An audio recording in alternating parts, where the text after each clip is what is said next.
কাজ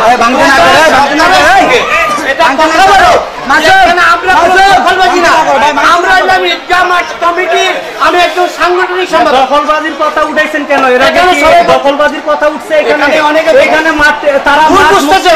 শোনো আমার কথা শোনো, এইটা মাঠটা উন্নয়ন করা হইতেছে। আমি তো এটা জেলা প্রশাসক থেকে কাজটা আসছে, এটা আমরা কোনো কন্ডাক্টরও না, আমরা ইঞ্জিনিয়ারও না, এখানে কন্ডাক্টর ইঞ্জিনিয়ার সবই সরকারি লোক। এখন আমরা আমাদের কাছে আসছে কমিটির লোক, আমরা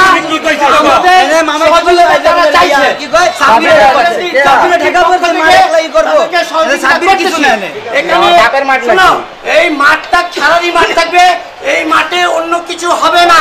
তোমরা যেটা বুঝতেছো এটা ভুল বুঝতেছো। এই মাঠটা সৌন্দর্য করা হবে, এই উন্নয়ন করা হবে। এই মাঠের উন্নয়ন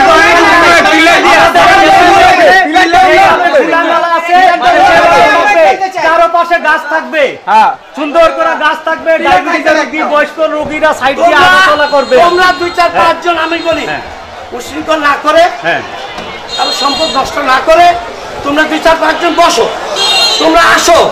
বসাবসি না যাবে, মেইন লেন রোড হবে। যদি বসাবসি না থাকে আপনার মানে কি পিলার গাইরা গাছ লাগাতে পারতো, গাছ লাগায় উন্নয়ন করতে পারতো। যারা আছে তাদের সঙ্গে তোমরা এলাকা যারা আসো, তোমরা আসো, তোমরা বসো, এবং যারা এই কাজটা নিছে, সরকারি কাজটা নিছে, তারা এই কাজটা কিভাবে আসছে এটা আমাদের এটা আমরা করতে না, আপনারা করতেছেন। আরে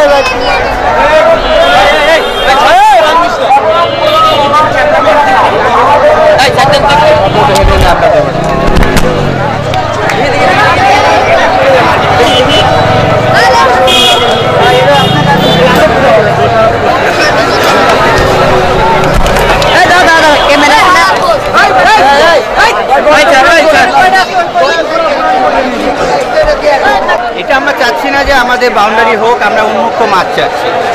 আচ্ছা, আমরা উন্মুক্ত মাঠে আমি জানার জন্য যে উন্নত মাঠ তো ঠিক আছে, কিন্তু চারদিকে বাউন্ডারি দিলে ক্ষতি কি?